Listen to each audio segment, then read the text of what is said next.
நாங்க ஏத்துக்கணும். பிடிக்காதுங்க, பெரியார் திமுக பிடிக்காது, அதனாலதான் பெரியார் கூப்பிட்டு வச்சிருக்கோம். நீங்க வேற தப்பு கணக்கு பெரியார் படிச்ச புத்தகத்துல இல்லங்க கிழிச்சிருப்பாங்க யாராவது. அப்ப நான் என்ன சொல்றேன்னா, சும்மா அரசியலுக்கு வரேன்ட்டு எங்களை டயர்ட் ஆகாது, எங்களுக்கு நிறைய வேலை பனையூருங்க, மன்னிக்கணும், பனையூர்ல படுத்து தூங்கு எடுத்துறேன். தமிழர்கள் தான் ஆகணும். நான் வந்து உங்களை வந்து அவர் அந்த ஸ்டாண்ட் எடுத்தாரு. தமிழ்நாட்டு தமிழ் சொல்றேன். உங்க விஜய்க்கு ஓட்டு போட முடியாது. ஏன் தெரியுமா? உங்களுக்கு எல்லாம் முதல்ல ஓட்டு உரிமையே கிடையாது. நீங்க இன்னும் 18 வயசே ஆகல.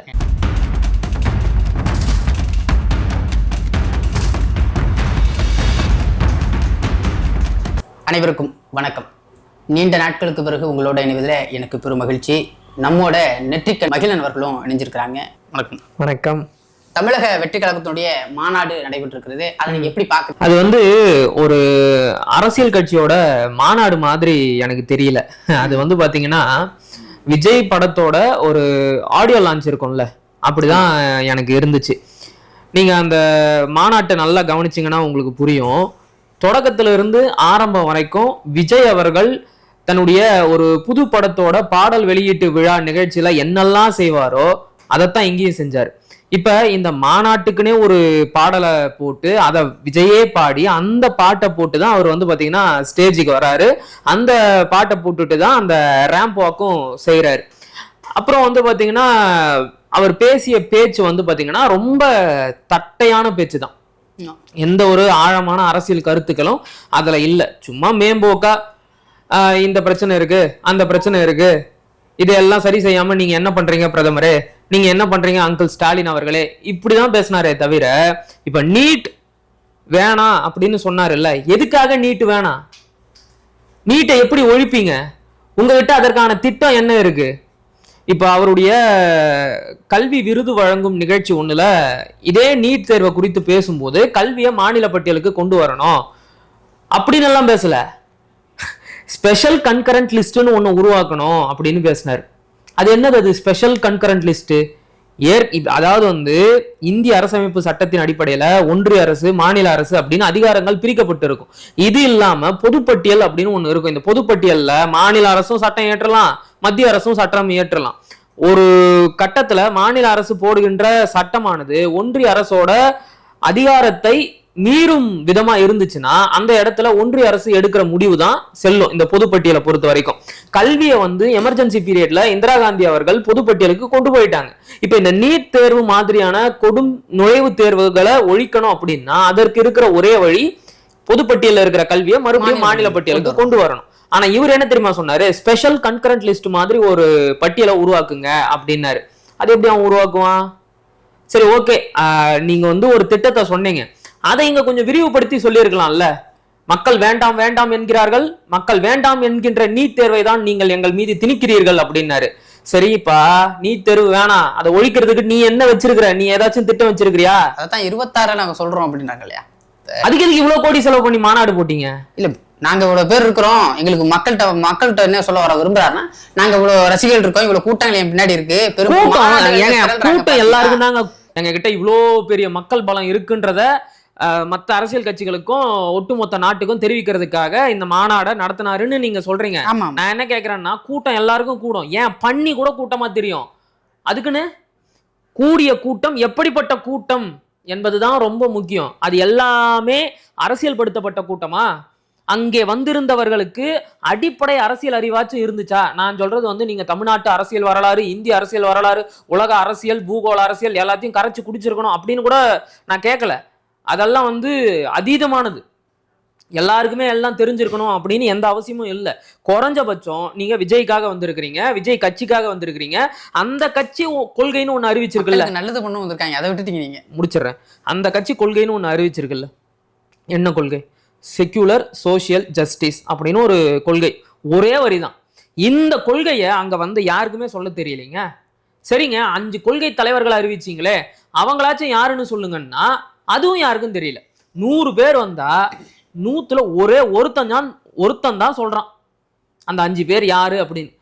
இப்படிப்பட்ட ஒரு கூட்டத்தை சேர்த்து வச்சுக்கிட்டு நானும் அரசியல் பண்ண வரேன் அப்படின்னு சொல்றீங்களே, இது இந்த தமிழ்நாடு அரசியலுக்கு எவ்வளவு பெரிய ஆபத்து தெரியுமா? உண்மையிலேயே விஜய் அளவிற்கு மிகப்பெரிய ரசிகர் பலம் கொண்ட ஒரு அரசியல் கட்சி தலைவர் என்ன தெரியுமா செஞ்சிருப்பாரு? இவ்வளவு பெரிய ஆள் பலத்தை வச்சு இந்த அரசாங்கத்தையே ஸ்தம்பிக்க வச்சிருக்கலாம். முடியுமா முடியாதா? உறுதியா பண்ணலாம். இப்ப சொல்லி முடியும். கேள்வி என்ன சொல்றாங்கன்னா, எம்ஜிஆர் என்ன அரசியல் தெரிஞ்சுக்கிட்டா வந்தாரு, கொஞ்சம் கொஞ்சமா வந்தாரு, ஆட்சியை பிடிச்சி அவர் நல்லது செய்யலையா, அந்த மனப்போக்கத்துக்கும் அவங்க போயிடலாம். இதெல்லாம் யார் சொல்றது? இதெல்லாம் யார் சொல்றது? தாவேக்கா நிர்வாகிகளே சொல்றாங்க. அதனாலதான் சொல்றேன் அரசியல் தெரியலன்னு. கூட்டம் முடிச்சுட்டு வந்தவங்கள்ட்ட நம்ம நேரடியா கேட்கும்போது அவங்க சொல்றாங்க, நாங்க தான் அடுத்த எம்ஜிஆருடைய ஆட்சியை கொடுக்க போறோம், அதுக்காக தான் எம்ஜிஆரை கொண்டு வந்து நாங்க மாநாட்டு திட்டத்தில் வச்சிருக்கிறோம். அண்ணாவை எதுக்கு வச்சீங்க அப்படின்னு நம்ம ஒரு கேள்வி எழுப்பும்பொழுது, அண்ணா இல்லைன்னா திமுகன்ற ஒரு கட்சி இல்ல, அண்ணாவுடைய ஆட்சி காலங்கள் எப்படி சொல்றாங்கன்னா 10 வருஷம் அண்ணா ஆண்டாரு, அந்த நிலைமையில தான் அவங்க இருக்கு. 10 வருஷம் ஆண்டாரு, 10 வருஷம் ஆண்டாரு அவங்களே சொல்றாங்க. 10 வருஷம் ஆண்டியப்பா அந்த சிவகார்த்திகேயன் படத்துல 10 வருஷம் நீ பார்த்த, அதான் சொல்றேன்ல, அந்த நிலைமையில இருக்கிறாங்க. அதான் இந்த அளவுக்கு தான் அரசியல் தெரிஞ்சிருக்கு அப்படின்னா இந்த கூட்டத்தை வச்சு இவர் அரசியலுக்கு வந்திருக்கிறாரு. என்னென்ன நடக்க போகுது அப்படிங்கிறத பொறுத்து இருந்தே பார்த்துக்கிட்டோம். நான் ஒண்ணு மட்டும் சொல்றேன். எம்ஜிஆர் உதாரணம் காட்டுறாங்களே, அது எவ்வளோ பெரிய அபத்தம். எம்ஜிஆர் என்ன நேரா சினிமாவில இருந்து அப்படியே அரசியலுக்கு வந்துட்டாரா? எத்தனை ஆண்டு கால அரசியல் அனுபவம் அவருக்கு இருக்கு தெரியுமா? ஆரம்பத்துல காங்கிரஸ்ல இருந்தாரு, அதன் பிறகு அண்ணாவின் பேச்சால் ஈர்க்கப்பட்டு திமுகவுக்கு போனாரு. திமுகவுல பொறுப்பு வாங்கி கட்சி பணி செஞ்சு தேர்தலில் போட்டி போட்டு எம்எல்ஏ. அவங்க என்ன சொல்ல வர்றாங்கன்னா, அதுக்கப்புறம் கருணாநிதியோட முரண்பட்டு வெளியே வந்து கட்சி தொடங்கி ஜெயிச்சு முதலமைச்சர் ஆனாரு. புரியுதா உங்களுக்கு? முதலமைச்சர் ஆயுமே எம்ஜிஆரால வந்து எடுத்த உடனே நல்லாட்சிகளை கொடுக்க முடியல. ஏன்னா எம்ஜிஆரால எப்பவுமே நல்லாட்சி கொடுக்க முடியல. சொல்ல வர்றாங்கன்னா, அவரும் தட்டு தடுமாற ஆட்சி இது பண்ணிக்கிட்டாரு. அரசியல் வந்து முதலமைச்சர் ஆன போது அவரே அரசியல் கத்துக்கிட்டாரு. யார் சொன்னது? அப்படி தாவேக்க நிர்வாகிகள் அப்படிதான் சொல்றாங்க. நீங்க நான் நேரடியா வந்து இறங்கின உடனே கில்லி பாட்டை போட்டு வந்து இறங்கினாங்க ஒரு டீ கடையில, என்னப்பா மாநாட்டுக்கு போயிட்டு வந்து நம்ம அரசியல் சார்ந்த சில கேள்விகள் இருக்கும்போது அவங்க இதெல்லாம் சொல்றாங்க. நான் சிரிக்கிறதா டீயை குடிக்கிறதா? சகோதரரே ஒரு நிமிஷம், ஒரு மணி நேரம் ஒரு நிமிஷம். வரலாற்று பூர்வமான தகவலை சொல்லி அதுக்கு கேள்வி கேட்டா நான் பதில் சொல்லலாம். உங்க யூகத்துக்கெல்லாம் நான் எப்படி பதில் சொல்ல முடியும்? எம்ஜிஆர் வந்து அரசியலுக்கு வந்துதான் அரசியலை கத்துக்கிட்டாரு. யாரு சொன்னது? அவங்களுக்கு யாரு சொன்னது? அப்படிதான் அவங்களுக்கு புரிய வைக்கப்பட்டிருக்கு. எடுத்த உடனே எம்ஜிஆர் திரையில இருந்து வந்தாரு, மக்கள். இது உங்களோட கற்பனை. உங்க கற்பனைக்கு நான் எப்படி பதில் சொல்ல முடியும்? சொல்லுங்க பார்க்கலாம். இப்ப ஆனா அதுல ஒரு உண்மை இருக்கு. அவங்க வந்து தங்களை வந்து அடுத்த அதிமுகவும் விஜய வந்து அடுத்த எம்ஜிஆராகவும் தான் கற்பனை பண்ணிக்கிறாங்க. விஜயோட அந்த மேடை பேச்சு வந்து எல்லாரும் சொல்ற மாதிரி தட்டையா தான் இருந்துச்சு. ஆனா அதுக்குள்ள நுட்பமான சில அரசியல் கணக்குகளும் இருந்துச்சு. நம்ம அதையும் சேர்த்து தான் பார்க்க வேண்டியது இருக்கு. அவருடைய பேச்சுல நான் கவனிச்ச முக்கியமான விஷயங்கள் என்ன அப்படின்னா, 4 இடத்துல எம்ஜிஆரை சுட்டி காட்டி பேசுறாரு, ரொம்ப புகழ்ந்து பேசுறாரு. ஒரு இடத்துல அம்மையார் ஜெயலலிதா மாதிரி இமிட்டேட் பண்ணியே பேசுறாரு. அம்மையார் ஜெயலலிதா பரப்புரைக்கு வரும்போது மக்களை பார்த்து செய்வீர்களா, நீங்கள் செய்வீர்களா அப்படின்னு கேட்பாங்கல்ல, அதே மாதிரியே இவரு திமுகவுடைய அந்த போதாமையை சுட்டி காட்டி இதெல்லாம் சொன்னாங்களே, இதையெல்லாம் அவங்க செஞ்சாங்களா அப்படின்னு கேட்பாரு. அவங்களும் இல்லைன்னு உடனே கேட்டுச்சா ஸ்டாலின் அங்கிள் அப்படின்வாரு. ஆக்சுவலா என்னன்னா, அவர் தன்னை அடுத்த எம்ஜிஆர் ஆகவும் தான் கட்சியை இன்னொரு அதிமுகவாகவும் மாத்த தான் பாக்குறாரு. இதை விட இன்னும் டீப்பா சொல்லணும் அப்படின்னா, இப்ப அதிமுக பாஜக கூட்டணி அமைச்சிருக்கிறாங்க இல்லையா, அந்த கூட்டணியை பத்தியும் அவர் அங்க பேசுறாரு. என்ன பேசுறாரு? பொருந்தா கூட்டணி. அது பொருந்தா கூட்டணியா இருந்தா என்ன, பொருந்தி போற கூட்டணியா இருந்தா உங்களுக்கு என்ன? இதுக்கு பேர் என்னன்னா வைத்தெரிச்சல். அவர் காத்துக்கிட்டு இருந்தாரு அதிமுக கூட கூட்டணி வைக்கலாம் அப்படின்னு. ஆனா எதிர்பாராத விதமா அதிமுக பாஜக கூட கூட்டணி வச்ச உடனே இவருக்கு வந்து என்ன ஆகி போச்சுன்னா, ஐயோ வட போச்சு அப்படிங்கிற கதையா போச்சு. நீங்க நல்லா கவனிச்சு பாத்தீங்கன்னா புரியும். அதிமுக பாஜக கூட கூட்டணி வச்ச அடுத்த நிமிஷம் ஒருத்தர்கிட்ட இருந்து கண்டன அறிக்கை வந்து, மத்ததுக்கெல்லாம் அறிக்கை விடாதவர், கவினோட ஆணவ படுகொலைக்கு அறிக்கை விடாதவர், தூய்மை பணியாளர்களோட போராட்டத்தை ஆதரித்து அறிக்கை விடாதவர், இன்னும் எவ்வளவோ மக்கள் பிரச்சனைகளுக்கு அறிக்கை விடாதவர், அதிமுக பாஜக கூட கூட்டணி வச்சிருச்சு அப்படின்னு உடனே டக்குன்னு அப்படியே கண்டிச்சு அறிக்கை விடுறாரு. உங்களுக்கு என்ன வந்துச்சு? என்ன வந்துச்சுன்னா, இவர் காத்துக்கிட்டு இருந்தாரு. இலவு காத்த கிளி மாதிரி அதிமுக நம்ம டிமாண்டுக்கு இறங்கி வரும், நாம அடுத்த தேர்தல்லையே 2.5 வருஷம் முதலமைச்சரா இருக்கலாம் அப்படின்னு திட்டம் போட்டாரு. ஆனா அந்த இலவு காத்த கிளி ஏமாந்து போயிருச்சு. அந்த ஏமாற்றத்தின் வெளிப்பாடு தான் இந்த மேடையில வெளிப்பட்டு இருக்கு. பொருந்தா கூட்டணி, அடிமைத்தனமான கூட்டணி அப்படிங்கிறாரு. அதே நேரத்துல இதை சொன்னதோட மட்டும் இல்லாம, இப்ப இந்த அதிமுக பாஜக கூட்டணியினால அதிமுக தொண்டர்கள் மத்தியிலேயே ஒரு அதிருப்தி நிலவுது. ஏன்னா 2019 கூட்டணி வச்சதுல இருந்து 2021 வரைக்கும் எல்லா தேர்தலையும் தோல்வி. அதிமுக சொல்றேன். 2024 தேர்தல்ல தனித்தனியா தேர்தலை சந்திச்சாங்க, அதுலயும் தோல்வி. ஏன்னா கொஞ்சம் கணிசமான வாக்குகள், அதிமுகவோட கணிசமான வாக்குகளை பாஜக கூட்டணி வந்து பிரிச்சு எடுத்துட்டு போயிருச்சு. அதான் அதிமுக என்ன சொல்ல வருதுன்னா, அந்த ஜெயலலிதா கிட்ட உள்ள அந்த பவர் அந்த மக்கள்கிட்ட போய் சேரக்கூடியது மற்ற விஷயங்கள்ல ரொம்ப தோத்து போயிடுச்சு. ஆமா, கரெக்டா தான் சொல்றீங்க.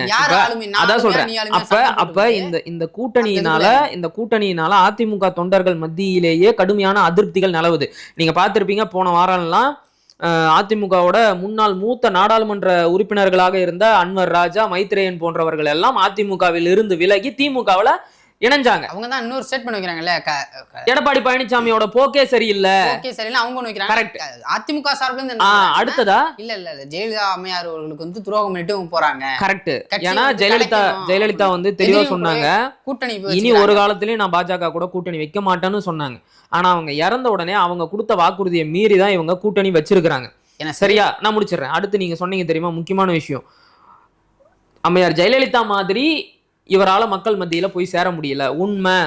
அந்த இடத்துல எடப்பாடி பழனிசாமியோட தலைமையையும் என்ன சொல்றது, ஒரு மாதிரி வலிமை குன்றிய, வலிமை இல்லாத ஒரு தலைமையாத்தான் அவர் வந்து மாத்த பாக்குறாரு. இது எல்லாத்தையும் சொல்லி முடிச்சுட்டு நான் தான் அடுத்த எம்ஜிஆர் அப்படிங்கிற மாதிரி பேசி உண்மையான அதிமுக தொண்டர்கள் என் பக்கம் வாங்க அப்படிங்கிறாரு. சோ பலவீனமான கூட்டணிய சுட்டி காட்டியாச்சு, பலவீனமான தலைமை அப்படின்னா அதிமுகவை சுட்டி காட்டியாச்சு. உண்மையான அதிமுக தொண்டர்கள் என் பக்கம் வாங்கன்னு அதிமுக ஓட்டை உடைத்து தாம் பக்கம் திருப்பறதுக்கான தெளிவான பேச்சுக்களை தான் அந்த மேடையில அவர் பேசியிருக்கிறார். நான் இன்னொன்னையும் சேர்த்து சொல்றேன், நீங்க யோசிச்சு பாருங்க. விஜயகாந்த் திடீர்னு என் அண்ணன் அப்படின்னு பேசினாரு. இல்ல, அவர் இறந்ததுல இருந்து அவர் அப்படிதான் சொல்லிட்டு எங்க அண்ணன் அந்த உறவுகளை. அதுக்குதான் அண்ணன் சீமான் கேட்டாரு, அவர் உடல்நிலை சரியில்லாத இருந்த போது எத்தனை முறை போய் அவரை பாத்தீங்க? ஷூட்டிங் இருப்பாப்ல. இப்ப அரசியலுக்கு இப்ப என்ன திடீர்னு அரசியல் 230, அதாவது ஒரு வருஷத்துல எல்லா நாட்களும் வந்து தொடர்ந்து அவர் வந்து படம் நடிச்சுக்கிட்டே இருக்காரு. ஒரு நாள் கூட அவருக்கு விடுமுறையே இல்லை, அப்படிதானே? அதனாலதானே 200 கோடி ரூபாய் நாங்க சம்பளத்தை விட்டுட்டு வந்திருக்கிறேன் மக்களுக்காக. நான் வந்து இந்த பேச்சை கொஞ்சம் சீரியஸாவே கொண்டு போலான்னு பாக்குறேன். எதுக்காக இந்த மாநாட்டுல திடீர்னு விஜயகாந்தோட பேச்சு எடுக்கணும்? சரி, ஓகே, உங்களுக்கு அவ்வளவு அந்த கட்சியை கூட்டணிக்கு இருக்கிறது கூட ஒரு கரெக்டா சொல்லிட்டீங்க. ஆமா, அதான் அவ்வளோ பாசம் இருக்கிற உங்களுக்கு முதல் மாநாட்டிலே அவரோட பேரை சொல்லலாமே. நான் கட்சி தொடங்கி முதல் மாநாடு நடத்தும் இந்த வேளையில் எனக்கு சினிமாவில் ஆரம்ப காலத்தில் உடனிருந்து எல்லா உதவிகளையும் செய்த எங்கள் அண்ணன் விஜயகாந்த் அவர்கள் என்னுடன் இல்லை என்பது எனக்கு மிகவும் வேதனையாக இருக்கிறதுன்னு அன்னைக்கு பேசியிருக்கலாமே. இப்ப அதிமுக கூட கூட்டணி அந்த இதுக்குள்ள இருந்தனால பேசி அவங்கள இழுக்க முடியல. இப்ப கூட்டணி இல்லன்னு ஆகி போன உடனே உன் ஓட்ட நான் எடுக்கிறேன், உன் கூட்டணி கட்சியை நான் தூக்குறேன்னு தேமுதிகவுக்கு கொக்கி போடுறதுக்காக தான் விஜயகாந்த் வந்து பேசினாரு. இன்னொரு விஷயத்தையும் சொல்றேன், விஜயகாந்துக்கு இன்னொரு விதமான வாக்கு இருக்கு. அது என்னன்னு சொல்லுங்க. இல்ல, மக்களுக்கு மொழி சிறுபான்மையினரோட ஓட்டு விஜயகாந்துக்கு இருக்கு. அப்ப அவர் அதையும் குறி வச்சுதான் விஜயகாந்த பேசுறாரு. விஜயோட அரசியல் அறிவு எந்த அளவுக்கு இருக்குன்றத இந்த இடத்துல நம்ம புரிஞ்சுக்கணும். அவர் என்ன நினைக்கிறாரு, அதான் ஜான் ஆரோக்கியசாமிக்கே நான் சொல்றேன், நேரடியா சொல்றேன், நீ வந்து வேணாம், நான் மரியாதையாவே சொல்றேன், நீங்க வந்து விஜய பொது தலைவரா கொண்டு வரணும் அப்படின்னு நினைக்கிறீங்க தெரியுமா? சத்தியமா அது நடக்காது. ஏன்னா விஜய தமிழ்நாட்டில் வசிக்கின்ற பிறமொழியாளர்கள் விஜய திரையில பார்ப்பாங்க, கொண்டாடுவாங்க, ஆனா தலைவரா ஏத்துக்க மாட்டாங்க. அவங்களுக்கு அவ்வளவு அரசியல் தெளிவு இருக்கு. நீங்க சாதாரணமா நினைக்க கூடாது. ஒண்ணு வேணாம், ஒரு 15 வருஷத்துக்கு முன்னாடி, இல்ல மன்னிக்கணும், 10 வருஷத்துக்கு முன்னாடி 2016 சட்டமன்ற தேர்தலின் போது தமிழ்நாடு வந்து இருந்த சந்திரபாபு நாயுடு என்ன சொல்லிட்டு போனாரு? தமிழ்நாட்டில் வாழும் தெலுங்கு பேசக்கூடிய மக்கள் திமுகவிற்கு ஓட்டளியுங்கள். திமுகவுக்கு வாக்கு சொல்லி. ஏன் திமுகவிற்கு? அவங்களுக்கு தெரியும் யாருக்கு ஓட்டு போடணும்னு.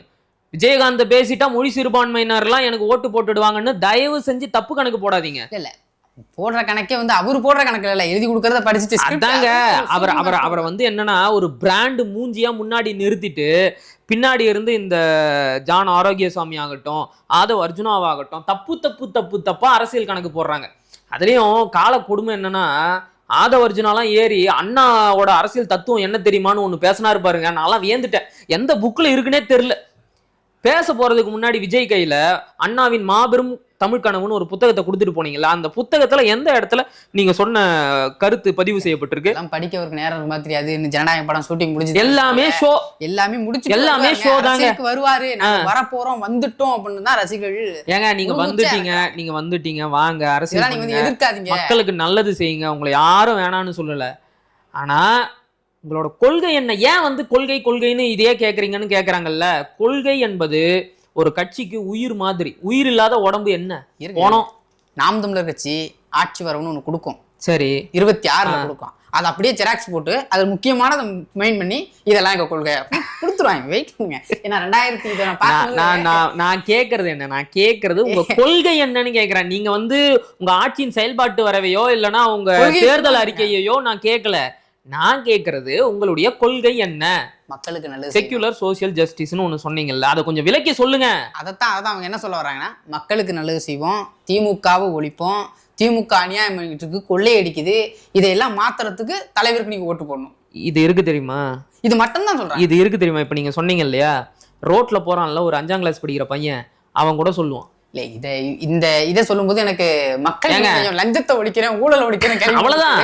2019ல இந்த செயல்பாட்டு வரவே நாங்க வந்து ஆட்சிக்கு வந்து அதை செய்யணும், நாம் தமிழர் கட்சியுடைய ஒரு சில இதெல்லாம் கொள்கைகள் வந்து கொண்டு அதை போட்டுக்கிட்டு நாங்க இதெல்லாம் பண்ணுவோம்னா இல்லையா, அந்த மாதிரி அவங்க காத்திருக்காங்களோ? அதேதான் அப்படின்ற அதேதான். இவங்களுக்குன்னு சுய சிந்தனை எதுவுமே இல்லைங்க.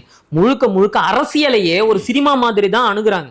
நான் அதைத்தான் ஆரம்பத்திலேயே சொன்னேன். இந்த மாநாடு என்பதே எனக்கு என்னமோ விஜயோட ஜனநாயகன் பட ஆடியோ ரிலீஸ் மாதிரி தான் இருந்துச்சு. உங்களுக்கு எனக்கு என்னன்னா, தொண்டர்களுக்கு அது இல்லையே, அது வந்து பெரிய மாநாடு, நாங்க வந்து தொண்டர்கள் மட்டும் போறோம், மக்களுக்கு நம்பிக்கை ஊட்டுற விதமா தான் சொல்றாங்க. நீங்க யாராச்சும் 1-2 பேரை மட்டும் பாத்தீங்களா? அங்க வந்த சரி லட்சக்கணக்கான பேருன்னு சொல்றாங்கல்ல, நான் 50 பேரையும் பார்த்தேன்.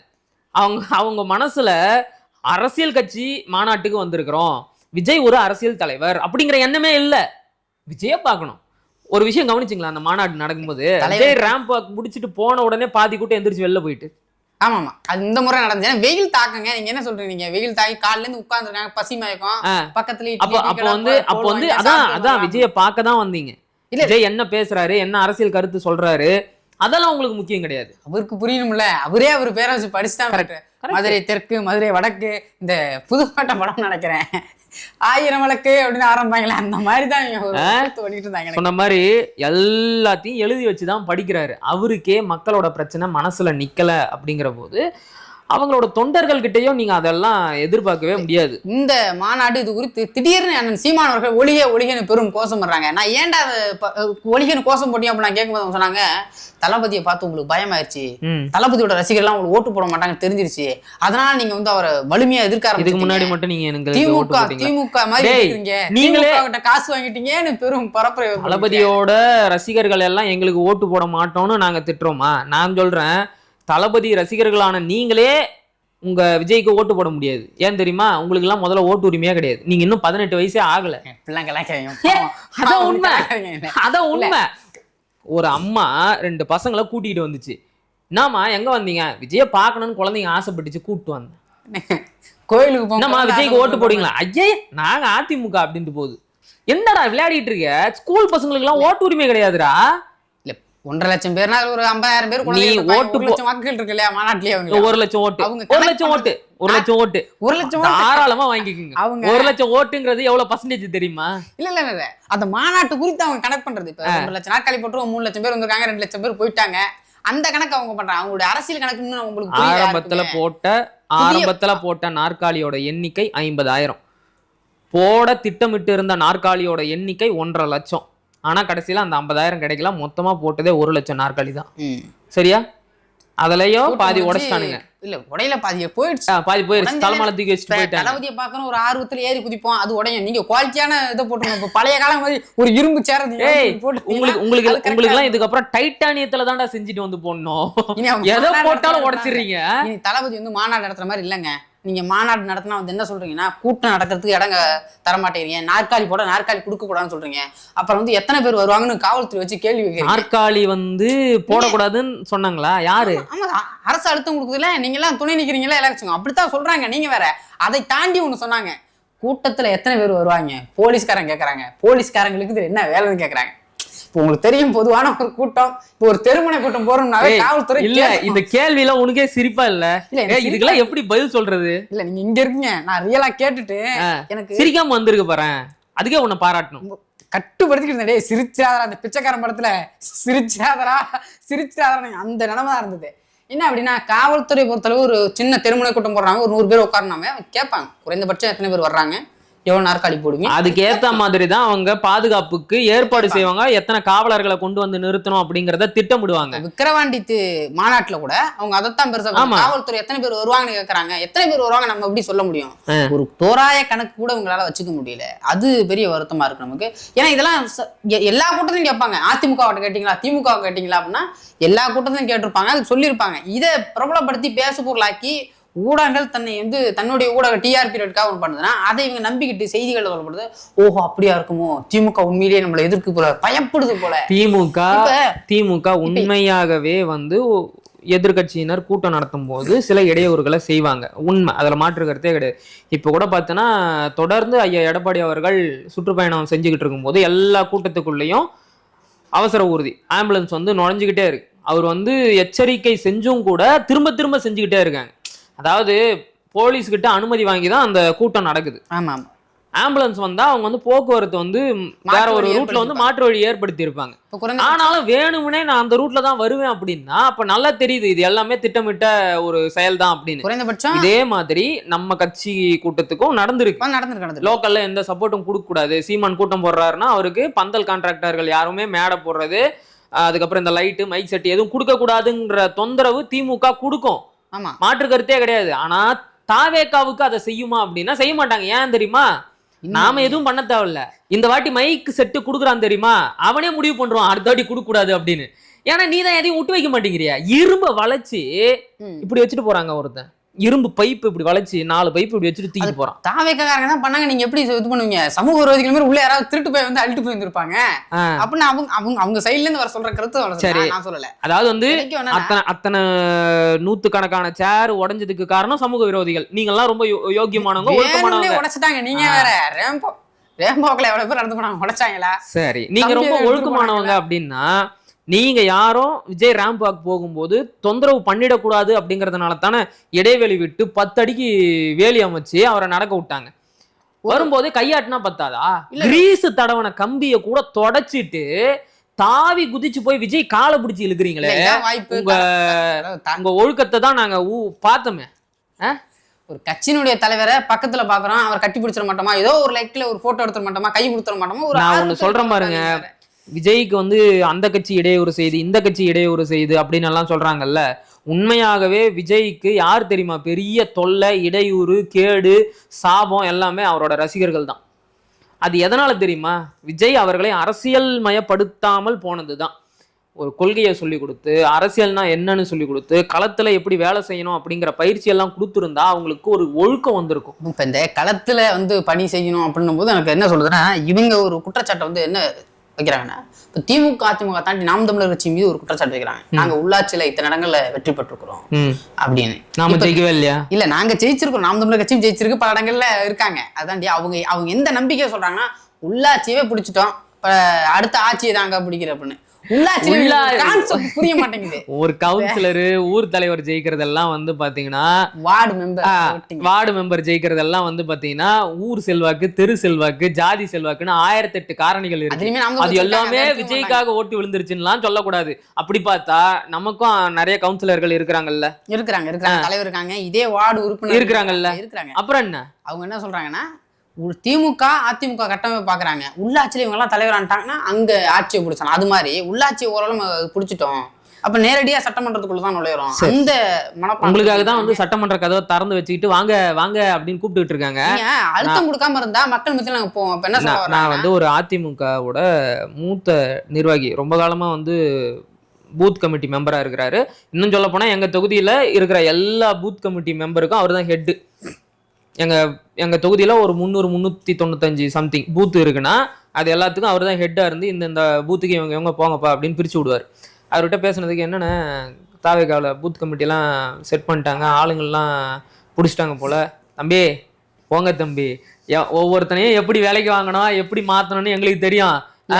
10 வருஷமா கட்சியில இருக்கிற அவர் நான் நாம் தமிழர் கட்சி நினைச்சுக்கிட்டு தான் பேசுவாரு. 10 வருஷமா கட்சியில இருக்கிற உனக்கு தெரியாதா நம்ம தெருல யார் யார் அதிமுக யார் யார் திமுக அப்படின்னு? இதுல எங்கப்பா இருக்குது தாவேகான்னு கேக்குறாரு. நான் யாவனான்னு காட்டுறது? ஒருத்தன் கூட இல்ல அந்த தெருல. கல அரசியல் புரிஞ்சுக்காம தான் அடிக்கிற விஜய் வரா, நீங்க நம்புறீங்களா? ஆமா, புரிஞ்சுக்கிட்டு தாங்க வராரு. உள்ளாட்சியில உள்ள இடங்களை பிடிச்சிருக்கும்னு சொல்லி அவங்க எங்க பார்த்தாலுமே நாங்க இத்தனை இடத்துல உள்ளாட்சியில ஜெயிச்சுட்டோம் அவர் சொல்றாரு இல்ல, நான் அவர் சொல்றாரு இல்ல, அவருக்கு புரியுற மாதிரி எளிமையாவே சொல்றேன். அவர் அந்த மாநாட்டுல என்ன சொன்னாருன்னா, நாங்க வந்து அரசியலுக்கு வந்துட்டு எல்லாருடைய வீட்டுக்குள்ளேயும் நுழையல, எல்லாருடைய வீட்டுக்குள்ளேயும் நுழைஞ்ச பிறகுதான் நாங்க அரசியலுக்கே வந்திருக்கிறோம். அதான் எனக்கு தெரியுது, எனக்கு தெரியுது அவர் எதை சொல்றாருன்னா பெண்கள் ஓட்டு சிறுவர்கள் ஓட்டுன்னு சொல்றாரு. நான் திரும்பியும் சொல்றேன், ஸ்கூல் படிக்கிற பசங்களுக்கு எல்லாம் ஓட்டு உரிமை கிடையாது. புரியுதா? காலேஜ் படிக்கிற பசங்களுக்கு இருக்குல்ல ஓரளவு. சரி போட்டோம், எவ்வளவு பேரு குறைந்தபட்சம் எப்படியும் ஒரு முதல் தலைமுறை வாக்காளர்களோட எண்ணிக்கை சம்திங் ஏதோ 1 கோடி பேரோ என்னமோ சொல்றாங்க. அதுவே ஜாஸ்தி, அவ்வளவு இருக்காது. 1 கோடி பேர் எல்லாம் வாய்ப்பு இல்ல, அவ்வளவுதான் இருக்காது. யாருமே திமுக கணக்காட்ட முடியலங்க. நேத்து கட்சி தொடங்கினவர் இப்படி சொல்ற மாதிரி இப்ப ஸ்கூல் பசங்க எல்லாரும் இது பண்ணிட்டு வந்திருப்பாங்க. சரியா? அதுல எல்லாருமே விஜய்க்கு போட்டுருவாங்க அப்படிங்கிறதுக்கெல்லாம் எந்த ஒரு உத்தரவாதமும் கிடையாது. அது எல்லாமே தப்பு கணக்கு தான். திமுக வந்து இறங்கி வேலை செய்யல, அடிக்கிறதோ மற்ற தொந்தரவுகளை கொடுக்கறதோ இன்னும் ஆரம்பிக்கல. ஒரு இப்ப 10 வருஷமா இந்த நாம் தமிழர் கட்சி 15 வருஷமா ஆச்சு, 10 வருஷமா அரசியல் இருக்கும் போது நான் சொல்றேன், சின்னதா ஒரு கூட்டங்கள் முன்னாடி நடத்தி பார்த்துட்டோம் அப்படின்னாவே அவங்கள முதல்ல காவல்துறை வச்சு விசாரிக்கும், வீட்டுல வச்சு. அப்படியே சும்மா என்ன பண்றாரு, கட்சியில பொறுப்புல இருக்காரா அப்படின்னு விசாரிக்கும் போது கொஞ்சம் அள்ளி விட நல்லா இருக்கும். சாதாரண போலீஸ் இந்த பாஸ்போர்ட் வெரிஃபிகேஷன் பண்ணாவே என் பிள்ளை தவறு பண்ணிருச்சான்ற மாதிரி பார்ப்பாங்க. இப்ப நாம் தமிழர் கட்சிக்கு கொடுக்கப்பட்ட அழுத்தங்கள்ல 0.1% கொடுத்தாலும் கூட இவங்க எல்லாம் காலி. ஆனா இவங்க என்ன சொல்றாங்க, கொஞ்ச நாளைக்கு முன்னாடி எங்க தளபதி வருவாரு, அதை பாத்துக்குவாரு, இவங்க தளபதி வருவாரு, எதுக்கு எடுத்தாலுமே சினிமாவோட முகமாக சினிமாவில என்ன நடிச்சாரோ அதை அப்படியே கொண்டு வந்து பண்ணிடுவாரு. அந்த மனப்பக்குவத்தில் இந்த ரசிகர்கள் இருக்காங்க. தமிழ்நாட்டோட மிகப்பெரிய சாபக்கேடே வந்து இந்த திரை நடிகர்களோட அரசியல் தான். ஏற்கனவே எம்ஜிஆர் ஜெயலலிதா என்ற 2 பெரும் நடிகர்களால தமிழ்நாடு அரசியல் மிக பெரும் அளவிற்கு சீரழிஞ்சு போயிருச்சு. இப்ப அதுல மிச்சம் இருக்கிற கொஞ்ச நெஞ்சத்தையும் சீரழிக்கிறதுக்காக இவர் வந்திருக்கிறார், அவ்வளவுதான். அவங்க எதை பாக்குறாங்கன்னா, அவங்களால இழந்தது எது, தமிழ்நாட்டின் உரிமைகள், மக்களுடைய பிரச்சனைகளை பத்தி எதுவுமே அவங்களுக்கு கவலை இல்ல. சினிமாவில இருந்து வந்தாங்க, நல்லது செஞ்சாங்க. எம்ஜிஆர் வந்து எப்படிங்க ஆட்சியை பிடிச்சா நீங்க நினைக்கிறீங்க? எப்படி பிடிச்சாரு நீங்க தான் சொல்லுங்களேன். இல்ல நம்ம இப்ப அவர் போராட்டம் பண்ணாரு, திமுக வந்தாரு. ஒரு நான் இப்பதான் சொன்னேன், அவருக்கு எவ்வளவு நீண்ட நெடிய அரசியல் அனுபவம் இருக்கு. ஆனா அவங்க சொல்றதை நான் சொல்றேன். அவங்க எப்படி சொல்ல வர்றாங்கன்னா, அவர் நேரடியா மக்கள் மத்தியில வந்து உதவி பண்ணாரு அப்படிலாம் சொல்ல.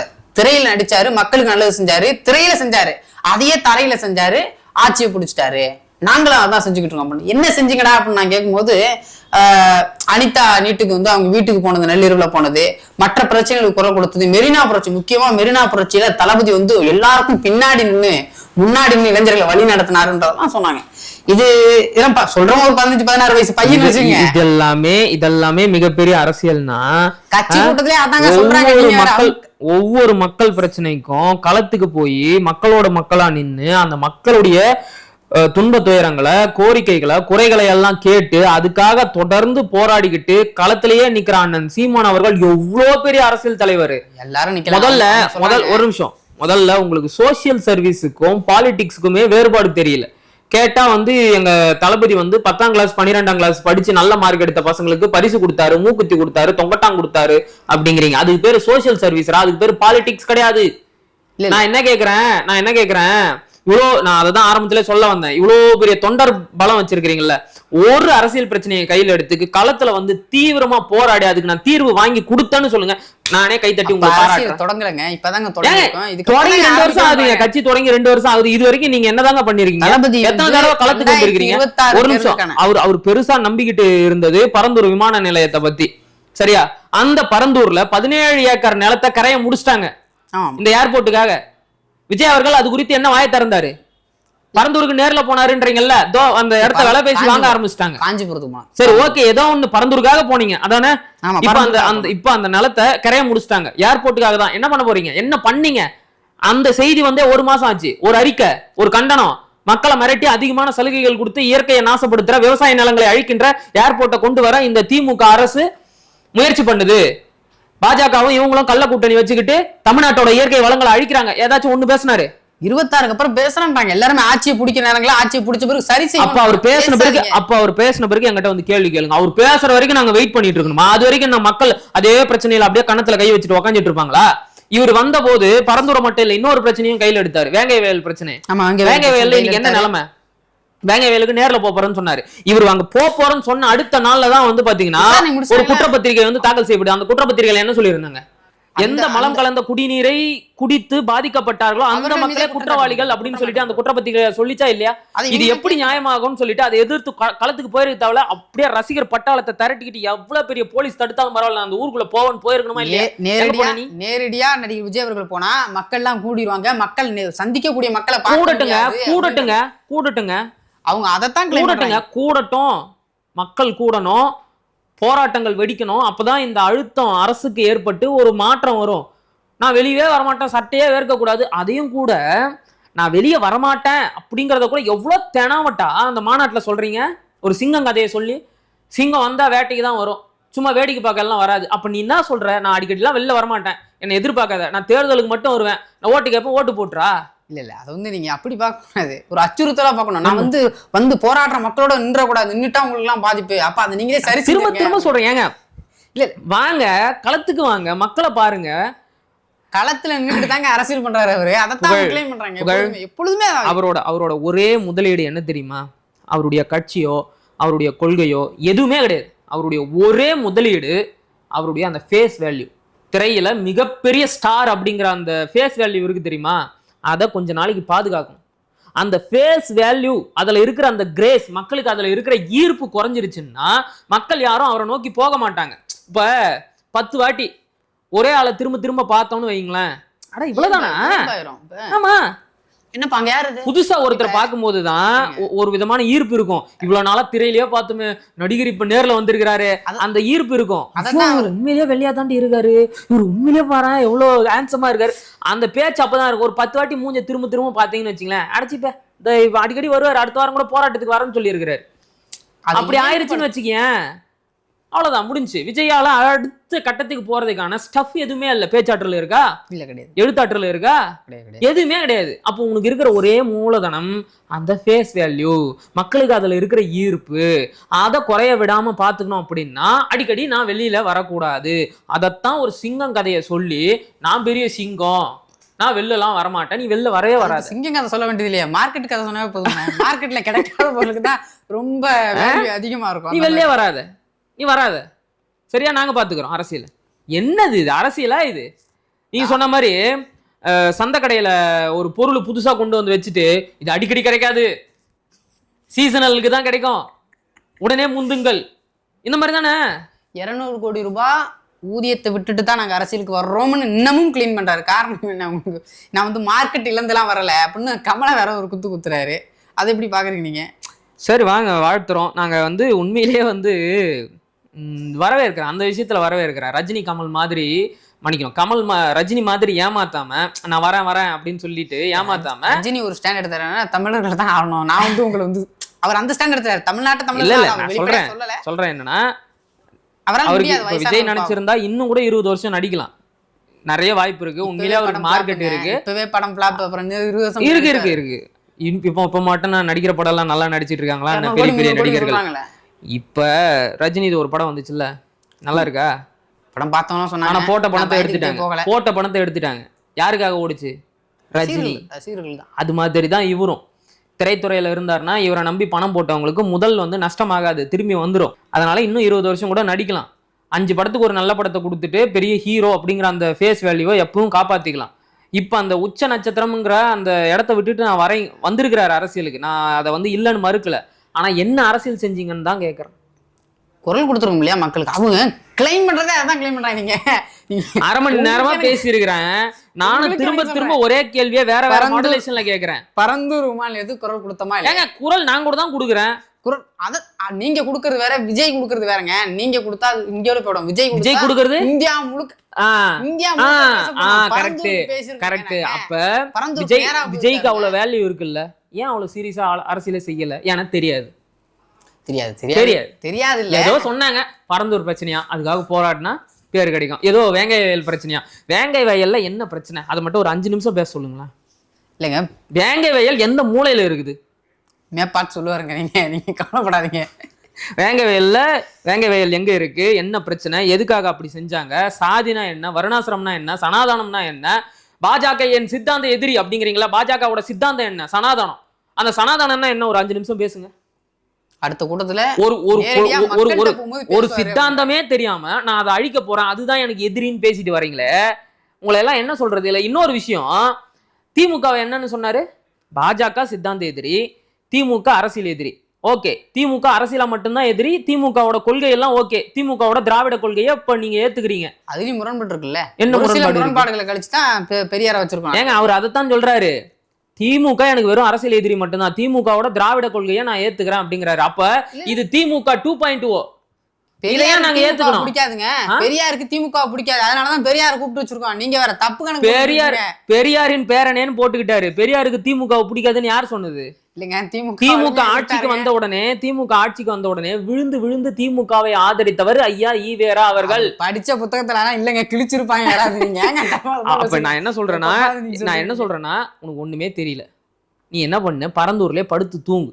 சும்மா அரசியலுக்கு வரன்ட்டு எங்களை டயர்ட் ஆகாது, எங்களுக்கு நிறைய வேலை மன்னிக்கணும். பனையூர்ல படுத்து தூங்கு. ரசிகர் மன்றம் வச்சிருக்கும் போதே பிளாக்ல டிக்கெட் வித்து இவ்வளோ லட்சக்கணக்கா சம்பாரிச்சு வச்சு அந்த காசை கொடுத்து பொறுப்பு வாங்குறீங்களே, ஒருவேளை நீங்கள்லாம் உண்மையிலேயே ஜெயிச்சு ஆட்சி அதிகாரத்துக்கு வந்துட்டா கான்ட்ராக்ட் அப்புறம் அந்த இந்த இதுன்னு எல்லாத்தையும் எடுத்து மிச்ச சொச்சம் இருக்கிற தமிழ்நாட்டோட வளத்தை மொத்தமா சொரண்டி தின்றுவீங்க போலயே. கணக்கே அதுதான். அவங்க கணக்கே நான் கூட கேட்டேன், சம்பாதிக்கிறதுக்கு அரசியலுக்கு வரீங்க. நீங்க சொன்ன மாதிரி அடுத்த திமுகவோட வெர்ஷன் தான் இது. ஆமா, நான் தான் சொல்றேன்ல, இது திமுக 2.0 அவ்வளவுதான். கண்டிப்பா நம்ம பிடிக்கணும், அவ்வளவு கான்பிடன்ஸ் தான் சொல்றாங்க. எப்படி அப்படின்னா பக்கத்துல வந்து வசூல் ராஜா MBBS படம் பார்த்துருக்கீங்களா?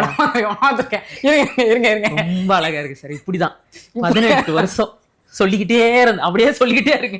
சட்டமன்றத்துக்கு தேர்தல் அரசியல்னா என்னமோ விளையாட்டுன்னு நினைச்சிட்டு இருக்காங்க. சரியா, ஒரு தேர்தலை சந்திக்கிட்டோம், அப்ப தெரியும் அதுல இருக்கிற கஷ்டம் என்னன்னு. ஒவ்வொருத்தனும் என்னென்ன பாடுபடுத்துவான் அப்படின்னு களத்துல இறங்கும் போது தெரியும். அன்னைக்கு ஒருத்தன் தாக்கு பிடிக்க மாட்டான் இந்த கூட்டத்துல பாக்குறேன். விஜயை பொறுத்தளவு இப்ப விஜய் படம் நடிக்க போடுவார் 2026 அப்புறம். எனக்கு தெரிஞ்ச கமல் மாதிரி படம் நடிக்க போடுவார். விஜயனுடைய ரசிகர்கள் அடுத்த தேர்தலை சந்திக்கிறதுக்கு மன தைரியம் இருக்குமா, பணம் இருக்குமா அப்படின்னா நமக்கு பெரிய சந்தேகம். ரொம்ப எனக்கு வருத்தமா இருந்துச்சு. நான் இதே என்னடா இவ்வளவு கஷ்டப்படுறீங்களே அப்படின்னா, நீங்க மட்டும் தனியா சந்தோஷமா இருக்கீங்களா அப்படின்னா, நாங்க கஷ்டப்படுறோம், நாங்க ஆரம்பத்துல இருந்து கஷ்டம் தான் பட்டுக்கிட்டு இருக்கோம், நாங்க பிஜேட் தான் கட்சி நடத்துறோம் இல்லைன்னு சொல்லல. அவருக்கு நீங்க சொந்த செலவு பண்றீங்க என்னடா அப்படின்னா, ஃபர்ஸ்ட் தேர்தல்லையே எப்படியாச்சு குறைஞ்சபட்ச அதிகாரத்துக்குள்ளேயாச்சும் வந்துடணும் அப்படின்னு பாக்குறாங்க. ஏன்னா நான் ஏற்கனவே சொன்ன விஷயம் தான், அடிக்கடி தேர்தலில் அவரை பார்த்துட்டோன்னு வையன், அந்த நடிகருங்கிற அந்த ஈர்ப்பு மக்களுக்கு குறைஞ்சிரும். அதுக்குள்ள நீ ஒரு அரசியலுக்கு அதிகாரத்துக்குள்ள போயிட்ட, அது குறைஞ்சதுக்கு அப்புறம் அடுத்து என்ன உங்ககிட்ட என்ன இருக்கு? இல்ல அது குறைஞ்சாதானே மக்கள் மத்தியில இயல்பா போய் பழக முடியும், மக்கள் பிரச்சனை தெரிஞ்சுக்க முடியும். மேலோட்டமா தெரிஞ்சுக்கிட்டு நான் வந்து பண்ண மேலோட்டமா பழகிறதுதான் உங்ககிட்ட என்ன இருக்குன்னு நான் கேக்குறேன். பேச்சாற்றலோ எழுத்தாற்றலோ எதுவுமே இல்ல, அதனாலதான் எடுத்த உடனே அதிகாரத்துக்கு போயிடணும்னு நினைக்கிறேன். அவ்வளவுதான். இது மேல இதுல பேசுறதுக்கு எதுவுமே கிடையாது. 2015 திருச்சியில ஒரு அண்ணன் சீமான் அவர்கள் ஒரு பெரிய மாநாடு போட்டாங்க, இன்னும் எழுச்சி மாநாடு. இப்போ என்ன உங்க கூட்டம் இது மாநாடுலாம் போடுறாங்களே, பக்கத்துல ஒரு அரியலூர்ல மட்டும்தான் இருக்கும் ஒரு 2 கட்சி. அதே மாதிரி தஞ்சாவூர்ல 3-4 பேர் ஒரு சின்ன பதாகை வச்சிருப்பாங்க தான். என்ன நினைக்கும் போது டேரக்டர் சீமான் நடிகர் கூட்டம் போறாராம், கட்சி தொடங்கிட்டாராம் அப்படின்னு. அப்போ 2016 போகும்போது சீமான் வந்திருக்காராம்ப்பா அப்படின்னு. 2017, 18, 19 என்னப்பா சீமான் போராடிக்கிட்டு இருக்காரு. 2019 வரும்போது என்னப்பா அங்கே கூட்டம்னா சீமான் போராடிக்கிட்டு இருக்காரு, நேற்று அங்கே இருந்தாரு இன்னைக்கு இங்கே இருக்காரு. இப்போ மக்கள்கிட்ட இயல்பாக தொடர்ச்சி அப்போ கூட்டங்கள் அதிகரிந்தாலும் 2017க்கு பிறகுதான் அண்ணன் அவர்களுக்கு இன்னும் இளைஞர்களுடைய சப்போர்ட் அதிகமாகுது. அவங்க நேரடியாக போறாங்க, அண்ணன் நேரடியாக சந்திக்க முடியும். இப்போ அண்ணன்கிட்ட இருக்கிற ஒரு இயல்பு என்னன்னா, அண்ணனை போனால் நேரடியாக சந்திக்கலாம், அவர்கிட்ட பிரச்சனைகளை சொல்லலாம், அவருக்கும் அந்த பிரச்சனை தெரிஞ்சிருக்கும். அதனால இயல்பாக இருக்கு, அதனால விழுந்த வாக்குகள்.